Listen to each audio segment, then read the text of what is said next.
السلام عليكم. اليوم جبت لكم وصفة رائعة للعيد، وصفة تقليدية بوصولة نسو الوصفة الأصلية التقليدية.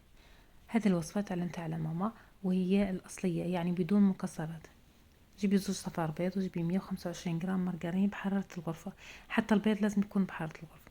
وجيبي نص كاس سكر رطب وغربليه مليح، وجيبي مبشور الليمون والفانيلا، وحاولي تكثري شوية مبشور الليمون لأنه هو اللي السر تاع طعم الحلوى هذه. قرصة ملح، وخلطي مليح المكونات حتى تصبح عندك كريمة.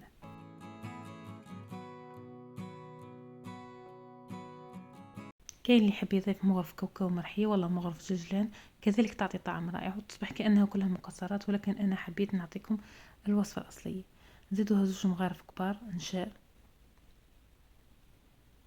ونخلطو مليح.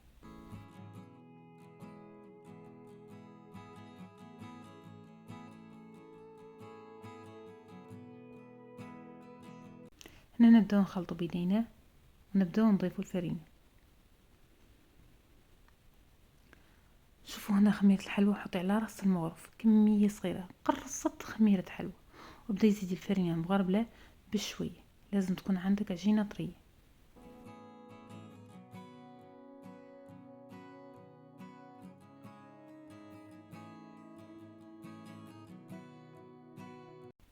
لمي فقط بأصابعك، لمي العجينة وما تعجنيهاش، لازم تكون عندك العجينة بهذا القوام. هنا نخدمو حربوش طويل، ونجيبو الطابع تاع المقروط. اذا كان عندك طابع المقروط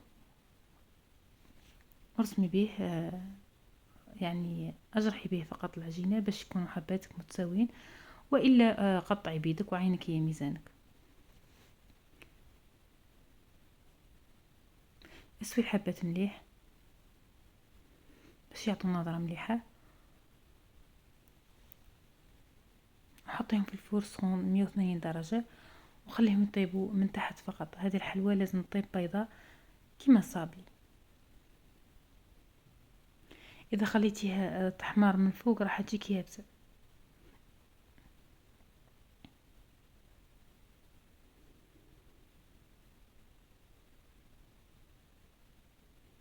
كيما راكم تشوفوا طابت من تحت فقط، وخليتها بيضة من الفوق كيما رانا نطيبوا الصابلي.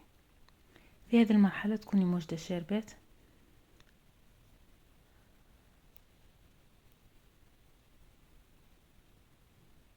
الشربات يعني 2 مغارف كبار سكر وشويه قارص، كاس نص كاس ماء، تحطيهم فوق النار كي يغلو. تبداي تحسبي ملي تغلي 7 دقائق طفي عليها النار وخليها تبرد. حطي حبه الحلوى نتاعك في الشربات، اغطسيها مليح بصح ما تطوليش، يعني كيما كتشوفي غطستها مرة 2. ثالثا نجبدها وحطيها مباشرة في السكر الرطب. السر هو هنا لازم السكر الرطب تاعك تكوني مغربلاتيه، عمرك ولا تحطيه من الساشي ديريكت في الطبسي.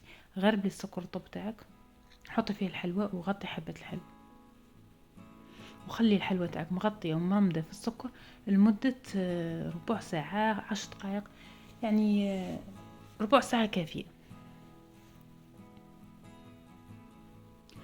بعدين اجبدي الحلوى تاعك وحاولي انك تنفضي منها السكر الزايد، وانك تسويها جيدا. حطيهم كامل في صينية.